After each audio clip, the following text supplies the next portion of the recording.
ehliyet almak araba sürmek için yeterli değil. Şöyle yeterli değil. Aslında araba ehliyeti almak için eğitimini alıyor.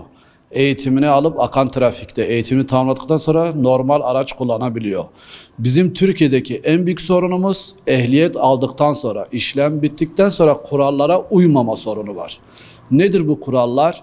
Kırmızı ışıkta ihlaller, hatalı şerit değiştirmeler, bir yere varmak için acele, hızlı bir şekilde yerine varmak için vatandaşların kurallara uymama sorunu var. Aslında birebir vatandaşlarla konuşulduğunda herkes kuralları biliyor. Ancak kuralların uygulama noktasında sıkıntısı var. Vatandaşlarımızın ölümlü kazalar, yaralanmalı kazalar, maddi hasarlı kazalardan uzak durması için trafik kurallarına uyma mecburiyeti var. Trafik kurallarına uymadıkları takdirde kaza meydana gelir ve bu kazalar herkesin ama herkesin hem maddi hem manevi canını yakıyor. Bizim sürücülerden isteğimiz, biz eğitimimizi verdikten sonra, onları yetiştirdikten sonra bizim öğrettiğimiz ya da normalde trafik kuralları içerisindeki kurallara mutlaka uymaları gerekiyor. Bir yere 5 dakika, 10 dakika geç varacak diye trafik kurallarını ihlal edemez. Sonucu kötü oluyor.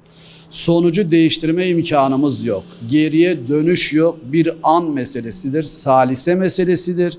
Bunu dikkate alarak araç sürmeleri gerekiyor. Yorgun araç süremezler.